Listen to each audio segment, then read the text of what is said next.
Amados, nós vamos abrir a nossa Bíblia lá no Evangelho de Marcos, capítulo 2, versículos de 1 a 12. Marcos, capítulo 2, versículos de 1 a 12. Faço lembrar que estamos refletindo em todo o Evangelho de Marcos, que inclusive, irmãos, é bem provável que até dezembro estejamos refletindo nesse Evangelho, tá? Então, por exemplo, na semana passada nós falamos do capítulo 1 pela manhã, à noite e na quarta-feira, na live. Essa semana nós estamos começando o capítulo 2, agora pela manhã. À tarde, ou melhor dizendo, à noite, estaremos na continuidade do capítulo 2 e na quarta-feira, na live, também capítulo 2. Qual é a recomendação que eu dou à igreja? Primeiro, que nós devemos ler a Bíblia diuturnamente.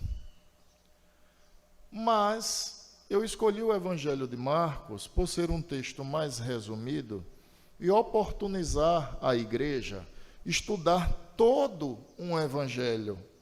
Então, a nossa igreja está tendo a oportunidade, estando presente nos cultos e assistindo às lives, de vislumbrar ou aprender todo o Evangelho de Marcos. É oportuno.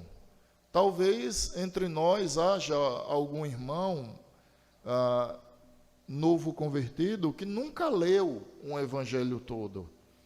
É a oportunidade para fazermos isso. Durante essa pandemia, nós estudamos a epístola de 1 Pedro, o livro de Salmos, a epístola de 1 Pedro, toda, versículo por versículo, está lá gravado no YouTube. O livro dos Salmos, os salmos que são mais populares, mais conhecidos. Estudamos também o livro ou a epístola de Tiago e, nesta ocasião, o Evangelho de Marcos, tá? Então, não serão todos os textos, mas serão todos os capítulos, ok? Diz assim, Marcos 2, de 1 a 12, acompanha a leitura. Dias depois, entrou Jesus de novo em Cafarnaum e logo correu que ele estava em casa. Muitos afluíram para ali, tantos que nem mesmo junto à porta eles achavam lugar, e anunciava-lhes a palavra. Alguns foram ter com ele, conduzindo um paralítico, levado por 4 homens, e não podendo aproximar-se dele por causa da multidão, descobriram o eirado no ponto correspondente ao em que ele estava, e fazendo uma abertura, baixaram o leito que jazia o doente. Verso 5. Vendo-lhe a fé, Jesus disse ao paralítico: Filho, os teus pecados estão perdoados. Mas alguns dos escribas estavam assentados ali e arrazoavam em seu coração: por que fala ele deste modo? Isto é blasfêmia. Quem pode perdoar pecados, senão um, que é Deus? E Jesus, percebendo logo por seu espírito que eles assim arrazoavam, disse-lhes: por que arrazoais sobre estas coisas em vosso coração? Qual é mais fácil, dizer ao paralítico: estão perdoados os teus pecados, ou dizer: levanta-te, toma o teu leito e anda? Ora, para que saibais que o Filho do Homem tem sobre a terra autoridade para perdoar pecados, disse ao paralítico: eu te mando, levanta-te, toma o teu leito e vai para a tua casa. Então ele se levantou e, no mesmo instante, tomando o leito, retirou-se à vista de todos, a ponto de se admirarem todos e darem glória a Deus, dizendo: jamais vimos coisa assim. Oremos. Senhor, sejam bem aceitas as palavras dos meus lábios e o meditar do meu coração perante a tua face, Senhor, rocha minha e Redentor nosso, em Cristo Jesus. Amém. Amados, o capítulo 2 de Marcos começa com a cura de um paralítico em Cafarnaum. E notamos, de modo geral, que tanto o paralítico, mas sobretudo os seus 4 amigos que o carregavam, fizeram um esforço imenso para apresentar aquele homem a Jesus. Isso é notório. Então nós percebemos não apenas a presença da fé na vida do paralítico, que se predispôs a ir até Jesus. Estou me referindo, obviamente, no aspecto físico e não salvífico, para que ninguém me entenda mal. E esses 4 que carregavam o paralítico. De modo geral, o texto diz que ao chegarem a essa casa em Cafarnaum, que não era a casa de Jesus, mas provavelmente a casa de Pedro, que o Senhor Jesus em Cafarnaum usava para se hospedar. Portanto, o texto se reporta a uma ideia de casa como um lugar de repouso para o Senhor Jesus. Lá pregando o Evangelho, logo correu a informação que o Senhor estava presente.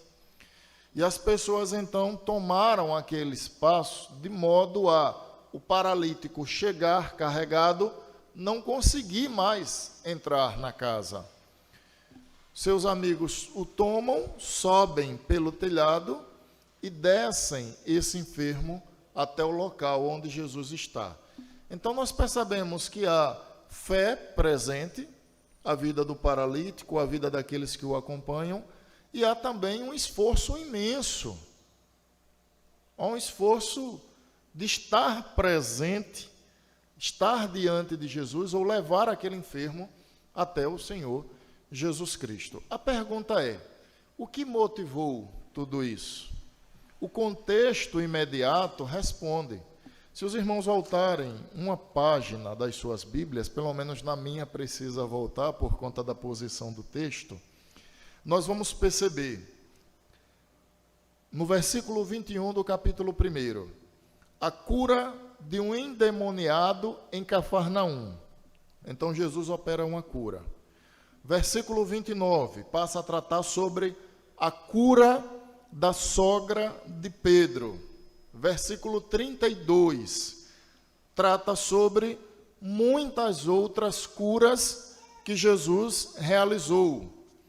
Aí nós temos verso 35, estou citando apenas os primeiros versículos, tá, irmãos? O cabeçalho apenas. Jesus se retira para orar. Versículo 40, a cura de um leproso. Notem que apenas no capítulo 1, nós temos 4 sessões tratando sobre cura. Então, versículo 21, Jesus cura um endemoniado. Versículo 29, Jesus cura a sogra de Pedro. Versículo 32, o Senhor opera muitas outras curas. Versículo 40, Jesus cura um leproso. Reflexo de tudo isso: se Jesus curou todo mundo, Jesus pode curar o nosso amigo paralítico. O paralítico pode ser curado por Jesus. Então, note que quando esses homens vão a essa casa onde Jesus está, eles já sabem de tudo que Jesus havia feito. E Jesus havia curado muitos homens, mulheres, endemoniados. Por quê? Porque a cura ou a operação de milagres era um marco no ministério de Jesus. Era uma evidência de que aquele nazareno, de fato, era Deus. Inclusive, o texto que nós lemos nessa manhã vai demonstrar isso. Durante a pregação, vamos perceber isso. João capítulo 20, versículo 30, diz que Jesus operou muitos outros milagres que não estão escritos nesse livro. Esse, porém, foram escritos para que vocês creiam que Jesus verdadeiramente é quem? O Filho de Deus. Ou seja, esse marco de operação de milagres que Jesus exercia tinha tinha um propósito claro, a saber, comprovar que de fato aquele homem que podia ser tocado, que podia ser visto, que podia ser ouvido, era verdadeiramente Deus, ou seja, era o Messias que fora prometido no Antigo Testamento e agora está se concretizando nos Evangelhos. Então, quando se operava milagres, era para ratificar, confirmar que aquele Jesus de fato era o Cristo, diferentemente de hoje, que às vezes os homens querem operar milagres com o intuito de ganhar ou de auferir lucros. Jesus operava milagres porque ele visava, com aquela operação, confirmar diante dos homens ser ele o Cristo. Essa era a razão, irmãos.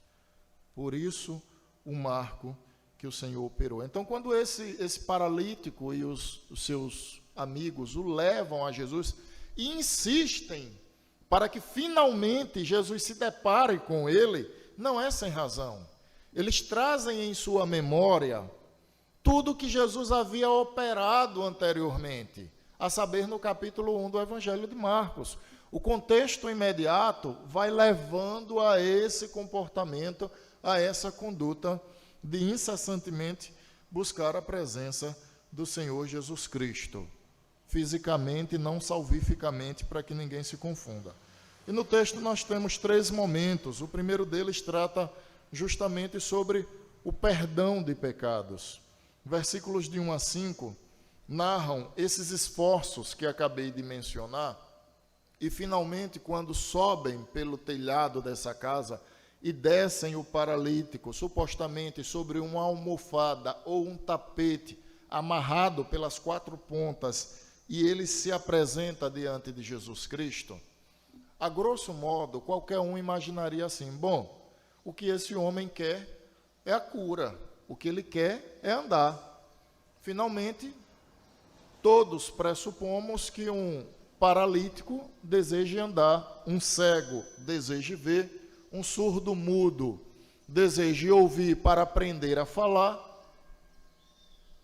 É isso que todo enfermo, a grosso modo, deseja. Isso no nosso contexto, irmãos. A questão é que o contexto da época apontava que a enfermidade, as pessoas estavam aculturadas à ideia de que a enfermidade, ela estava atrelada a um pecado cometido pelo enfermo ou pelos seus pais. Então, a situação do paralítico não é uma situação apenas de deficiência física ou de limitação motora, mas é um problema muito mais profundo que os problemas que aqueles que têm limitação motora têm na nossa época. As calçadas hoje são preparadas com rampas para que aqueles que têm limitações motoras possam transitar. As calçadas, elas têm uma fileira de piso para que piso tátil, se eu não estiver pronunciando errado, mas piso tátil, que é aquela fileira de piso, um atrás do outro, onde aqueles que têm deficiência visual, eles possam ir pisando e sabendo onde eles estão. Então, quando você anda em uma calçada que tem isso, aquilo ali é visando facilitar ou ajudar a vida de alguém que tem alguma limitação.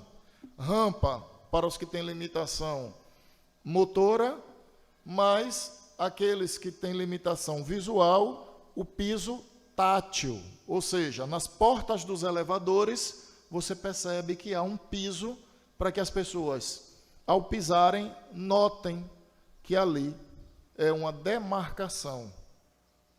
Hoje, esses são os maiores problemas que nós temos. Claro, fora a discriminação que precisamos admitir que, de fato, há por parte da sociedade. Nós temos visto isso. Não deveria haver, mas, lamentavelmente, a nossa sociedade corrompida pelo pecado também discrimina. naquela ocasião a situação era pior. Não era uma situação de piso tátil. Não era uma situação de uma calçada preparada para uma cadeira de rodas. Era uma situação de consciência ferida.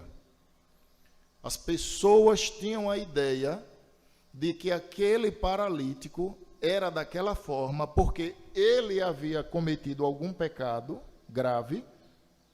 Entendam a força de expressão, todo pecado é grave. Ou os seus pais no passado haviam praticado algum pecado e em razão disso aquele homem nascera paralítico. Então quando ele desce à presença de Jesus, e Jesus diz, eis que são perdoados os teus pecados, Jesus vai logo no âmago. Jesus cura a principal enfermidade do paralítico, que por incrível que pareça, não é a sua paralisia, mas é a sua consciência maculada pelo pecado e a sua inimizade com Deus. Porque todo homem sem Cristo é inimigo de Deus. Era a situação daquele paralítico. Isso responde à razão pela qual Jesus não curou ao invés de perdoá-lo. Claro, Jesus vai curá-lo depois, o texto informa isso. Mas a pergunta é, por que primeiro perdoar para depois curar? Pela lógica, pelo senso comum dos nossos dias, o Senhor deveria primeiro curar sua paralisia para depois perdoar os seus pecados. Jesus não segue a ordem do senso comum. Jesus segue a ordem da salvação.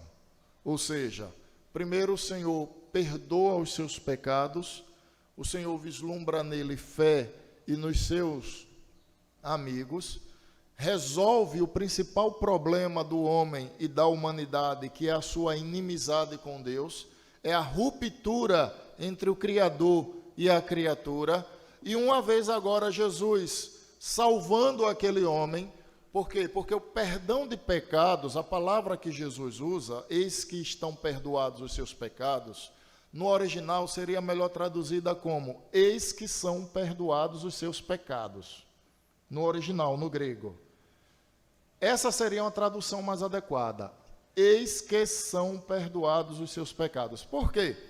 Porque essa tradução dá uma ideia linear. O que Jesus está dizendo ao paralítico é, eu perdoei os seus pecados do passado, estou perdoando agora, e os pecados do futuro, todos os seus pecados estão perdoados. É isso que Jesus está dizendo ao paralítico. É uma ideia linear. É claro que quando traduz a Bíblia para o português, nós não vamos ter uma expressão que traga essa ideia. Mas Jesus não está perdoando pecados aqui por etapa. Primeira etapa, segunda etapa, terceira etapa, como uma construção. Jesus está perdoando finalmente. E o paralítico entende isso. Por quê? Porque ele falava a mesma língua de Jesus. Ele está compreendendo que Jesus definitivamente está o salvando. Vejam só, irmãos. Se o paralítico, diante de Deus, que é o juiz de toda a terra, tem os seus pecados, todos eles perdoados, que condenação ele sofreria mais? Se Cristo já havia perdoado definitivamente os seus pecados. Em outras palavras, já havia o salvado. Essa é a razão que Jesus primeiro perdoa, para depois curar. É essa a razão. É claro, irmãos, que na mente de Cristo, ele sabia de todo aquele enredo. Hoje nós lemos e aprendemos. Jesus já sabia de absolutamente tudo o que ia acontecer. Em outras palavras, Jesus sabia da reação que aquelas pessoas que ali estavam teriam, a saber, os escribas. Esse é o segundo momento do texto, versos de 10 a 12. Diz assim, eu vou ler, acompanhe a leitura. Aliás, é de 10 a 12. Diz assim, amados. De 6 a 9. Agora sim. De 6 a 9. Mas alguns dos escribas estavam assentados ali e arrazoavam em seu coração. Por que fala ele deste modo? Ou seja, porque Jesus disse que os pecados do paralítico estavam perdoados. Isto é blasfêmia. Sabe o que é que eles estão dizendo? Jesus está ofendendo a Deus. É o que eles estão afirmando. Quem pode perdoar pecados, senão um, que é Deus? Parece que o raciocínio deles tem lógica. O problema é que eles não sabiam que Jesus era Deus. Quando eles pensam, quem pode perdoar pecados, senão um, que é Deus? Nessa ocasião, essa afirmação, há algo errado? Bom, só Deus pode perdoar pecados. O erro deles foi não crer que aquele Nazareno era Deus encarnado. Esse é o pecado deles. Daí então arrazoarem em seus corações e chegarem à conclusão que Jesus está praticando uma ofensa a Deus.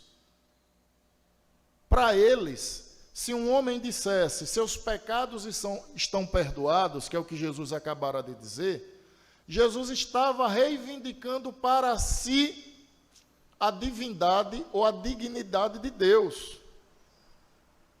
Só que Jesus era Deus. Jesus tinha autoridade para dizer isso. Eu costumo dizer, irmãos, que uma das frases mais infelizes que a gente pode pronunciar é dizer assim, não chore. Geralmente isso acontece em um velório. A gente dizer a alguém, olha, não chore. Não pronuncie essa frase. Pastor, mas Jesus pronunciou. É verdade. Ele podia, eu e você não. Você lembra quando foi que Jesus pronunciou não chore? Na ocasião que seu amigo Lázaro faleceu. De fato, ele disse isso. Mas o que é que ele fez mais à frente? Lázaro, saia para fora. Lázaro ressurgiu dentre os mortos. Ao afirmar a alguém não chore, você está pedindo para aquela pessoa conter os seus sentimentos. E o sentimento é um sentimento de lamento. Afinal de contas, aquela pessoa perdeu um ente querido. Como é que nós vamos agora dar um conselho sem fundamento para que aquela pessoa contenha suas lágrimas? É uma infelicidade falar isso. E por que eu estou usando essa ilustração? Para afirmar que, ao contrário do que pensavam os escribas, os homens não podiam dizer seus pecados são perdoados, mas Jesus podia. Por quê? Porque ele seria o sacrifício pelo pecado dos homens. Jesus podia, tinha autoridade para isso. Eles viam ali um homem comum. Daí os escribas afirmarem, este blasfema, este está ofendendo a Deus. Quando, na verdade, aquele era o próprio Deus encarnado. E isso causou uma verdadeira celeuma entre os escribas, porque eles viam um homem, mas não o reconheciam como Deus. Aí Jesus finalmente faz o quê? O Senhor toma aquela ocasião para demonstrar a sua divindade. Quando a gente continua lendo o texto, parte B do verso número 7, versículo 8, diz assim, e Jesus, percebendo logo por seu espírito que eles assim arrazoavam, disse-lhes, por que arrazoais sobre estas coisas em vosso coração? Qual é mais fácil? Dizer ao paralítico, estão perdoados os teus pecados, ou dizer, levanta-te, toma o teu leito e anda? Ora, o perdão de pecados é um milagre, porque é algo sobrenatural, que somente Deus pode operar. Mas o perdão de pecados é um milagre invisível. Você não tem como apalpar o perdão de pecados. Você não tem como abraçar o perdão de pecados. E o perdão de pecados é um milagre maior do que fazer um paralítico andar. E é, pastor? Claro, irmãos. É simples. Para fazer um paralítico andar, basta Jesus dizer assim, levante, tome o teu leito e vá para a tua casa. O paralítico vai levantar, vai tomar sua cama e vai para casa. E para perdoar pecados, como é que ele faz? Sabe o que é que ele faz? Ele precisa morrer e ser condenado em lugar de pecadores. Então, o custo para o perdão de pecados é muito superior ao trabalho, entendam a força de expressão, que Jesus teria para fazer um paralítico andar. Deus faz um paralítico andar com o poder da sua palavra. Deus, para perdoar pecados, ele precisa punir o pecado e o pecador. Por isso que Cristo se fez pecado em nosso lugar. Por isso que os pecados dos que creem recaem sobre Cristo. E se Cristo não tivesse morrido, pastor, não haveria perdão. Deus não perdoa pecado sem punir o pecado. Quando Jesus perdoou os pecados do paralítico, Jesus o fez porque os pecados do paralítico seriam punidos nele. A diferença é que o pecado daqueles que creem é aplicado a Cristo. E a justiça de Cristo, ou seja, a sua lealdade a Deus, porque foi ele que foi fiel. Não fui eu nem você. Ele foi fiel a Deus. Então, a sua fidelidade a Deus, a sua morte, haver ele provado a condenação em nosso lugar, essa justiça de Cristo se aplica a nós. O que há na salvação é uma troca. Os meus pecados recaem sobre Cristo. E a justiça de Cristo recai sobre mim e sobre você. Por isso que a Bíblia vai chamar de justo. Por quê? Porque somos bons? Não, porque fomos justificados em Cristo. Então, Jesus tinha autoridade para perdoar definitivamente os pecados do paralítico. E Jesus agora tem a oportunidade, força de expressão, de mostrar àqueles homens que eles estão enganados. O perdão de pecados, em que pese ser um milagre maior, é um milagre invisível. E fazer um paralítico andar? Ah, pastor, eu já aprendi que fazer um paralítico andar é um milagre menor, mas é um milagre visível. O que é que Jesus fez então? Ele usou um milagre menor, porém visível, que é fazer o paralítico andar, para provar um milagre maior, porém invisível, que é o quê? O perdão de pecados. Daí a pergunta dele: o que é mais fácil para vocês? É eu dizer ao paralítico, os seus pecados estão perdoados, ou dizer a ele, levanta e tome o teu leite e vai para a tua casa? Aí todo mundo esperou. Nós entramos então no terceiro momento do texto, versos de 10 a 12. É quando finalmente Jesus prova a sua divindade. Verso 10, ora, para que saibais que o Filho do Homem tem sobre a terra autoridade para perdoar pecados, observem, ele já começou identificando quem ele é. Quem é esse Nazareno? Esse Nazareno é filho do homem. Mas talvez você pense assim, bom, filho do homem todos nós somos. Não. Esse homem a quem ele se refere não é um homem comum. Ele não está dando a ideia de que nasceu de Maria e por nascer de Maria é filho do homem. Ou seja, é da raça humana. Quando é que nós percebemos isso? Daniel, capítulo 7, versículos 13 e 14. Jesus está se reportando a isso aqui, a essa dignidade enquanto filho do homem, ou seja, ele é filho do próprio Deus. Diz assim, Daniel 7, 13 e 14. Eu estava olhando nas minhas visões da noite, e eis que vinha uma nuvem do céu, um como filho do homem. Observe que o tradutor colocou homem aí com H maiúsculo. Um como filho do homem. E dirigiu-se ao ancião de dias, e o fizeram chegar até ele. Foi-lhe dado domínio e glória e o reino, para que os povos, nações e homens e todas as línguas o servissem. O seu domínio é domínio eterno, que não passará, e o seu reino jamais será destruído. Foi Daniel que trouxe essa profecia. Volta lá para Marcos, capítulo 2, versículo de número 10. Ora, para que saibais que o Filho do Homem, homem aí com H maiúsculo, ou seja, ele está se referindo à sua divindade. Ele não está chamando Deus de homem, mas ele está apresentando uma expressão que foi usada pelo profeta Daniel, que apresenta então a sua divindade. Para que saibais que o Filho do Homem, disse ao paralítico, verso número 11, eu te mando, levanta-te, toma o teu leito e vai para a tua casa.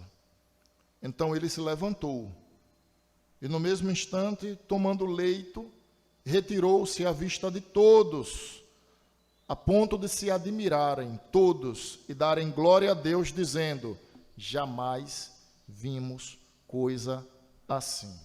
O que é que acontece nos versículos 10, 11 e 12? Diante da dúvida dos escribas, Jesus impõe a sua divindade. O que é mais fácil para vocês?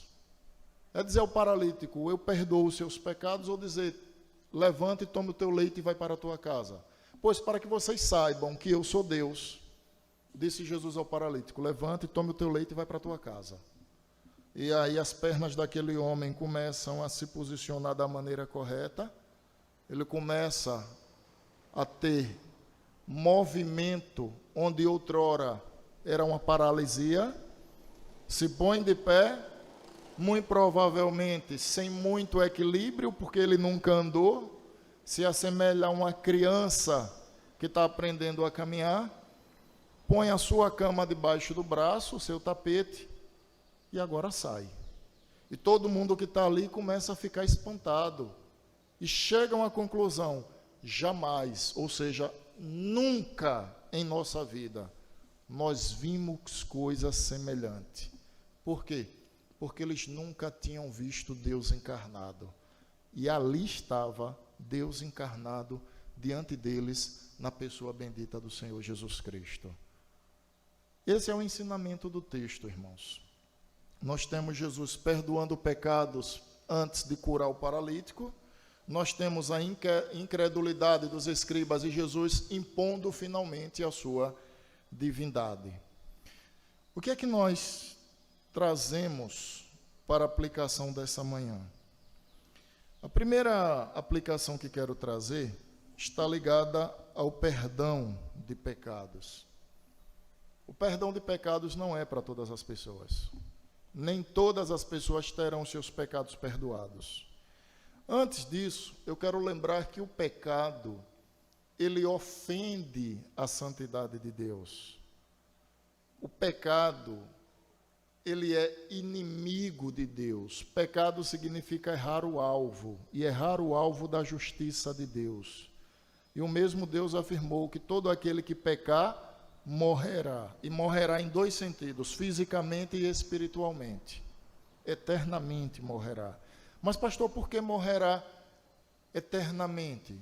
Porque a honra daquele que foi ofendido, a saber, Deus, é uma honra eterna. Observe que a condenação é proporcional à ofensa. Qual é a ofensa? A ofensa foi a um ser eterno. A condenação é eterna. É proporcional. Mas há uma esperança. E a esperança está justamente naquele que pagou o preço pelo meu e pelo seu pecado. Pastor, eu não posso pagar o meu pecado, não. Não. Sabe por quê? Porque o meu sangue e o seu são de homens pecadores. E pecadores não justificam pecadores. Santo, a saber, Jesus Cristo, justifica pecadores.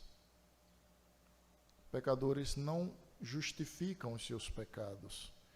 Ah, pastor, então aquelas pessoas que fazem penitências para diminuir a sua lista de pecados. O que é que aquilo significa? Quer saber a verdade? Diante de Deus, absolutamente nada. Ainda que eles amarrem na ponta de um chicote uma gilete e bata em suas costas, e o sangue que é derramado das suas costas passe a escorrer, aquele sangue para a purificação dos seus pecados não vale absolutamente nada. Nada. Sendo assim, é inútil, absolutamente inútil. É absolutamente inútil. O homem não tem como pagar ou como justificar os seus pecados. Pode fazer penitência à vontade. Diante de Deus será completamente inútil. Eu estou sendo irônico no que estou dizendo. Não estou apoiando a ideia da penitência. Tentar lavar os pecados com o próprio sangue é o mesmo que querer lavar uma casa com lama. Não tem alternativa. Somente o sangue de Cristo, o sangue de um santo, pode purificar homens de seus pecados. A única forma que o homem tem de não ser condenado é crer em Jesus Cristo. Porque quando ele crê em Cristo, a sua indignidade, a sua falta de merecimento, recai sobre Cristo. E a fidelidade de Cristo a Deus, a sua morte, a sua obediência até a cruz, sua ressurreição, recaem sobre o homem pecador. Agora sim, agora nós temos um homem justificado. Por quê? Porque esse pecador tinha diante de Deus uma dívida impagável. E Cristo chegou e pagou essa dívida. Então, somente Jesus Cristo pode perdoar pecados. Somente Ele pode fazê-lo porque foi Ele quem pagou o preço do pecado. E é a Ele que devemos clamar. E ainda que clamemos, precisamos saber que o Espírito Santo nos levou a isso. Por quê? Porque o homem está morto em seus delitos e pecados. O homem não tem condição de crer em Deus se Deus não fizê-lo crer. Então o homem, ele recebe de Deus o chamado externo, que é a pregação da palavra, e o Espírito Santo confirma no seu coração que de fato Deus está o chamando à salvação. E esse homem passa a crer, ou seja, ele passa a ter vida espiritual. Agora ele tem condições de responder a esse chamado. E ele vai responder o quê, pastor? Vai responder sim. Mas como vai responder sim? Irmãos, só há uma resposta para o chamado de Deus. Sim. Porque o chamado de Deus é irresistível. Eu e você não somos crentes porque somos bons, nós somos maus. Nós somos crentes porque um dia Deus nos chamou à salvação e nós não resistimos a esse chamado.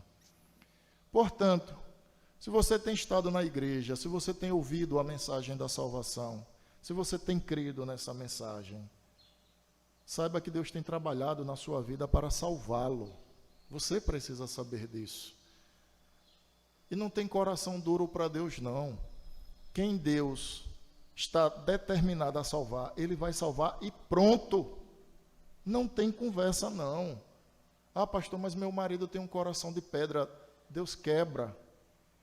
Deus retira a pedra e põe um coração de carne no lugar.